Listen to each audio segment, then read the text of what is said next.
एक कहावत है कि एक चुप व्यक्ति 100 बकवास करने वाले लोगों पर भारी होता है। ये बात बिल्कुल सत्य है। जब आप कम बोलते हैं तब आपकी बात में वजन होता है। कम बोलने का ये मतलब बिल्कुल भी नहीं है कि अगर आपके साथ कोई गलत काम हो या कोई आपके ऊपर अत्याचार करें, आपका फायदा उठाएं, तो आप आवाज ना उठाएं। जब आपके साथ गलत हो तो आपको आवाज उठानी पड़ेगी। कम बोलने का मतलब है नपी-तुली बातें करना, उतना ही बोलना जितनी हमें जरूरत है। ये एक सफल व्यक्ति बनने के लिए जीवन में अपनाने वाली सबसे महत्वपूर्ण आदत है और इसके इतने सारे फायदे होते हैं कि आप भी यकीन नहीं करेंगे। जिनमें से कुछ मुख्य फायदे आज मैं आपको बताने जा रहा हूँ। मुझे मालूम है कि आप सभी जानते हैं कि कम बोलना चाहिए, लेकिन कभी शायद किसी ने इस बात पर ध्यान नहीं दिया हो कि कम बोलने से आपको कितने सारे फायदे होते हैं। नंबर 1, कम बोलने से आपका ज्ञान बढ़ता है। सबसे पहला फायदा तो ये है कि कम बोलने से आपका ज्ञान बढ़ता है। जो लोग ज्यादा बातें करते हैं, ज्यादा बोलते हैं, उनके पास जो जानकारी होती है वो सबसे कह जाते हैं और कभी कभी तो अपनी जानकारी से अधिक कह जाते हैं। इसकी वजह से उनकी बातें गलत साबित हो जाती है और फिर बाद में कभी उसकी बातों को कोई सीरियस नहीं लेता।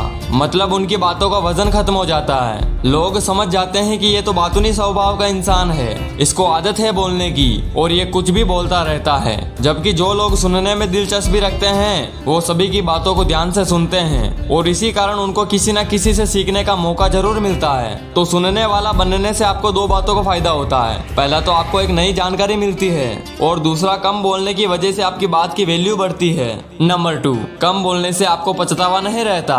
कम बोलने का दूसरा फायदा है कि आपको बात करने के दौरान या उसके बाद कभी पछतावा नहीं रहता।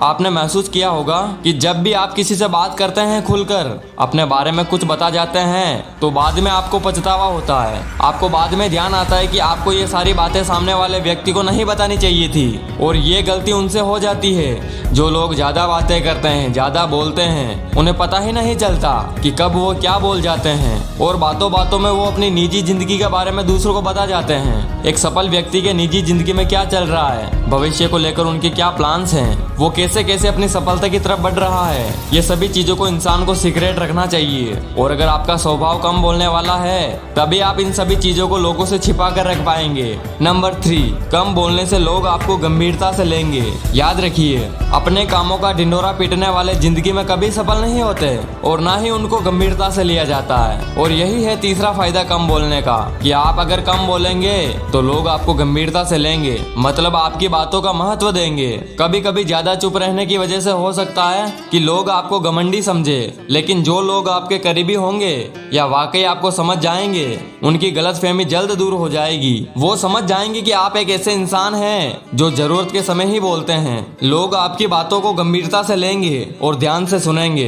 दोस्तों, हमें तभी किसी चीज के बारे में बोलना चाहिए या अपनी सलाह देनी चाहिए जब हमें उस चीज के बारे में ठोस जानकारी हो सकता है कि कम बोलने से लोग ये समझेंगे कि आपको किसी चीज के बारे में जानकारी नहीं है, लेकिन किसी चीज के बारे में बिना जाने उसके बारे में कुछ भी बोल देने से बेहतर है चुप रहना। नंबर 4, आपके रिश्ते मजबूत होते हैं। अगला फायदा है कि कम बोलने से आपके रिश्ते मजबूत होते हैं। रिश्तों की नींव होती है एक दूसरे की बातों को समझना और किसी की बात को समझने के लिए पहले उसकी बात को ध्यान से सुनना जरूरी होता है। जब आप किसी की बात को ध्यान से सुनते हैं तो सामने वाला व्यक्ति अच्छा महसूस करता है और साथ ही साथ सुनने से दूसरों की बातों को अच्छे से समझा जा सकता है, उनकी भावनाओं को महसूस किया जा सकता है और इस तरीके से कम बोलने से आपके रिश्ते ज्यादा मजबूत बनते हैं। दोस्तों, कम बात करने वाले की खासियत ये होती है कि वह कम शब्दों में बहुत कुछ कह जाते हैं और यही कारण है कि उनकी बातें हर किसी को याद रह जाती है। किसी को उनकी बातें सुनने की झिझक नहीं होती, इसलिए लंबी लंबी बातें करने के बजाय, बातों को घुमा फिरा कर करने की बजाय कम शब्दों में स्पष्ट बात कहे। दोस्तों, कम बोलने का मतलब होता है कि हम अपने जीवन में संतुष्ट हैं। हम किसी से बेकार या फिजूल की बातें करना पसंद नहीं करते। हम अपने समय की कीमत को जानते हैं और उसे बेफिजूल की बातें करने में खर्च नहीं करना चाहते। हम सिर्फ उन्हीं लोगों से बात करना पसंद करते हैं जिनसे बात करना जरूरी होता है और उतनी ही बात करते हैं जितनी बात पर्याप्त हो। अगर फिजूल की बातें ना करके अपने समय को बचाना चाहते हैं, उस कीमती समय को जीवन में आगे बढ़ने के लिए लगाना चाहते हैं और समाज में मान सम्मान हासिल करना चाहते हैं, अपनी छवि को शांत और शानदार बनाना चाहते हैं, तो इस आदत को अपने जीवन में जरूर उतारिएगा। दोस्तों, ये तो कुछ ही आदतें थी। एक बार आप इस आदत को अपना कर देखिए, आपको इसके और फायदे खुद में खुद खुद देखने को मिल जाएंगे। अगर इन बातों से सहमत हैं और ये बातें आपको सही लगी हो तो इसे किसी न किसी के साथ शेयर जरूर कीजिएगा। जय हिंद, वंदे मातरम।